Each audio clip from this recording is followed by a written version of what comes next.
Bismillah, Assalamualaikum warahmatullahi wabarakatuh. Alhamdulillah, wassalatu wassalamu ala rasulillah amma ba'du.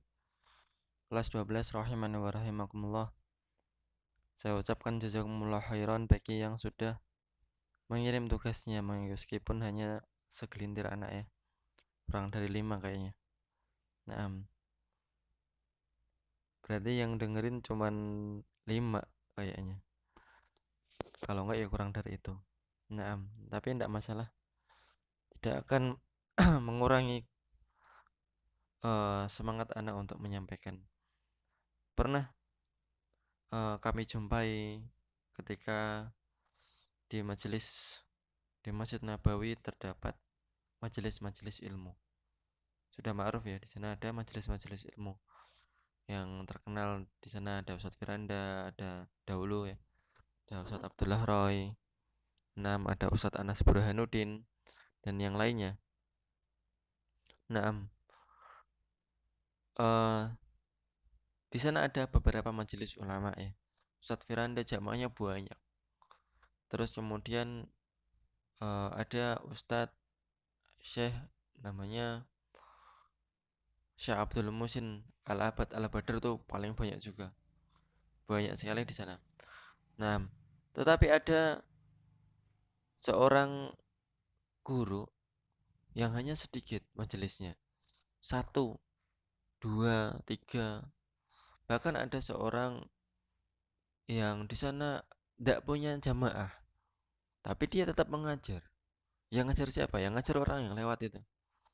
Nah, maka bisa diambil dari situ hikmahnya seorang yang Masya Allah, yang ikhlas dalam pekerjaannya. Nah, yang ikhlas dia dalam berdakwah. Nah, ya meskipun yang mendengarkan cuma satu dua, yang ngirim tugas cuma satu, maka insya Allah pelajaran akan tetap anak lanjutkan insya Allah Ta'ala. Nah,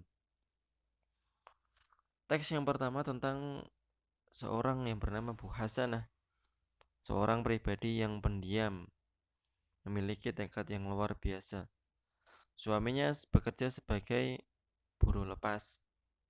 Bu Hasanah ini penerima bantuan PKH. Ia tinggal di Desa Cibenteng, Bogor. Naam, sebagai penerima bantuan PKH, biasanya PKH itu ya program keluarga harapan bagi keluarga yang tidak mampu. Maka dia bermimpi untuk meningkatkan perekonomian keluarganya. Nah, itu poin yang di paragraf pertama. Di paragraf kedua, berbekal tekad ia mulai mencari peluang, membuat daftar ide dan menghitung perencanaan usaha. Setelah menentukan jenis usaha, dia menyisihkan uang dari penerimaan dana PKH dan penghasilan suaminya. Dia menabung bersama suaminya, dan terkumpullah 150 juta, bukan 150 ribu. Maka dengan modal 150 ribu tersebut, Bu Hasanah berbelanja peralatan sederhana dan bakso mentah. Kemudian bakso tersebut dijual. Setelah diolah, dia dijual seharga 1.000 per biji. Dan banyak anak di sekitar tempat tinggalnya menyukai bakso dagangannya. Keesokan harinya, di besoknya lagi penjualannya meningkat. Maka dia menyisihkan uang labanya tersebut untuk ditabung. Warungnya makin besar. Ia tidak lagi menjual bakso seperti dahulu. Namun dia tambahkan barang-barang keperluan sehari-hari. Seperti termasuk di sana perlengkapan sekolah, seragam dan juga kaos kaki dan sepatu. Warung sembako, warung kelontong tambah warung pakaian, warung somai, ya, cilok. Suami Bu Hasanah keluar dari buruhnya dan tidak menjadi buruh lagi. Dia menjadi pengepul pisang mentah dari para petani. Usaha ini cocok di desa tersebut karena dikenal sebagai penghasil pisang yang berkualitas. Dengan uang tabungan, Bu Hasanah membeli dan mengumpulkan pisang dari tetangga-tetangganya. Naam, kemudian dia jual pisang tersebut ke salah satu pasar di kota. Bahkan suaminya kini menjadi pemasok tetap di salah satu pasar. Insya Allah. Naam, dampaknya dari usaha keluarga Bu Hasanah ini, naam tidak hanya dirasakan oleh keluarganya, tetapi juga tetangganya.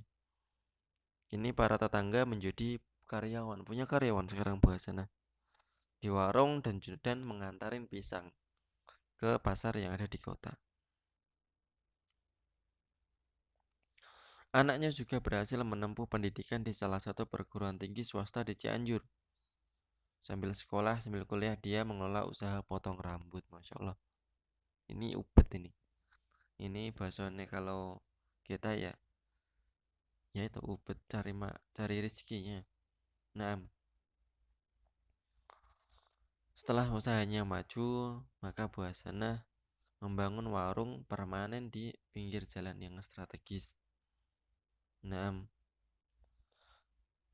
kegigihan, keuletan, tekad Bu Hasanah, maka satu persatu impian Bu Hasanah mulai tercapai. Mengingat kondisi ekonominya yang membaik, keluarga Bu Hasanah harus segera digraduasi.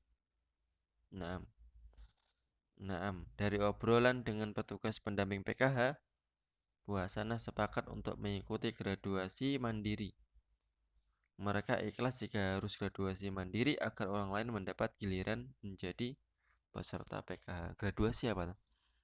Kalau antum, saya kira kalau laki-laki tidak asing dengan istilah graduation. Tahu nggak graduation? Graduation itu kalau orang kuliahan, graduation itu berarti wisuda. Digraduasi berarti diwisuda. Berarti artinya adalah program Bu Hasanah diwisudakan. Maksudnya adalah diluluskan dari program PKH. Jadi dia tidak akan mendapat bantuan PKH lagi. Seorang yang sudah diwisudakan, diluluskan dari suatu instansi, suatu sekolah, maka dia sudah tidak sekolah lagi. Dan Bu Hasanah ini sekolahnya di PKH, dibimbing oleh PKH. Maka dia Bu Hasanah ini ikhlas untuk diluluskan dari program PKH agar orang lain mendapat gilirannya. Nah, Bu Hasanah menjadi peserta pertama graduasi mandiri pada tahun 2018. Asetnya mencapai 150 juta. Dari modalnya 150.000. Insya Allah. Nolnya tambah 2. Nah, ikhtiarnya Bu Hasanah. Pertanyaan yang pertama. Mengapa Bu Hasanah harus digraduasi mandiri oleh petugas pendamping program Keluarga Harapan? Kenapa? Karena dia sudah bisa. Nah,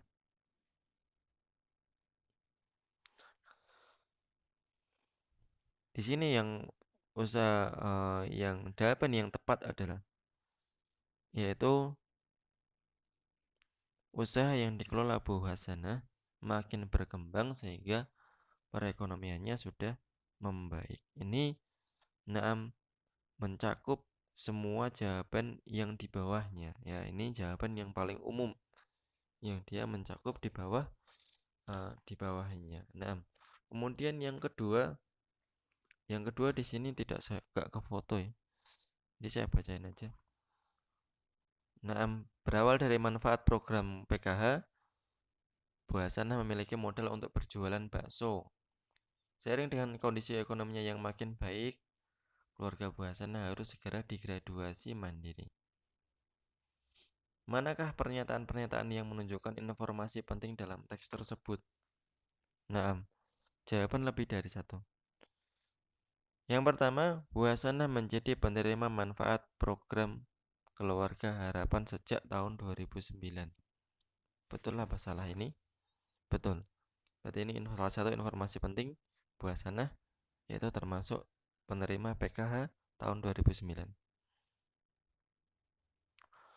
Kemudian itu jawaban yang pertama. Jawaban yang kedua, yang opsi kedua itu salah ya. Dia awalnya tidak menjual barang kebutuhan sehari-hari.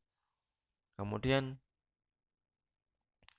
jawaban yang benar selanjutnya adalah Bu Hasanah harus digraduasi mandiri karena kondisi ekonominya sudah baik. Yang terakhir ada 3 jawaban di sini. 6 apa nih? Hanya ada 2.